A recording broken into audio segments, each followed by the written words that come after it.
మామూలుగా ఒక చోటుకి వెళ్ళిన వ్యక్తి తనకు తెలియకుండానే ఒక భయంకరమైన ప్రపంచంలోకి వెళ్ళిపోతాడు. మొదట అంతా సాధారణంగానే అనిపిస్తుంది. కానీ కొద్దిసేపటి తర్వాత తాను ఉన్న చోటు నుంచి బయటపడడం అసాధ్యమని అతనికి అర్థమవుతుంది.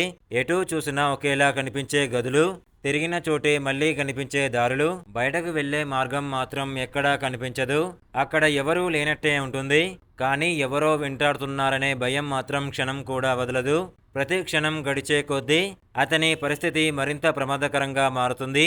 ఈ మూవీలో ఎక్కువగా నచ్చేది భయాన్ని చూపించిన విధానం. అనవసరంగా పెద్ద పెద్ద అరుపులు, అతిగా భయపెట్టే ప్రయత్నాలు కాకుండా నెమ్మదిగా మనసులో భయాన్ని పెంచుతూ కథను ముందుకు తీసుకెళ్లారు. కొన్ని దృశ్యాలు చూస్తున్నప్పుడు మనమే ఆ చోటులో చిక్కుకున్నట్టుగా అనిపిస్తుంది. చిత్రీకరణ చాలా సహజంగా ఉంటుంది. చుట్టూ ఉన్న నిశ్శబ్దమే కొన్ని సందర్భాల్లో అత్యంత భయంకరంగా కనిపిస్తుంది. మొదటి నిమిషం నుంచి చివరి వరకు ఏం జరుగుతుందో అనే ఆసక్తిని నిలబెట్టడంలో ఈ సినిమా పూర్తిగా విజయం సాధించింది. భయానక మూవీస్ చూసే వారికి ఈ మూవీ మంచి అనుభూతిని ఇస్తుంది. చివరిగా చెప్పాలంటే భయం, ఉత్కంఠ, రహస్యం ఈ మూడింటిని కలిపి ప్రేక్షకుడిని చివరి వరకు కట్టిపడేసే సినిమా ఇది. మూవీ పేరు బ్యాక్ రూమ్స్. వీడియో కట్ చేసే ముందు ప్లీజ్ లైక్ చేసి సబ్స్క్రైబ్ చేసుకోండి భయ్యా. Thank you.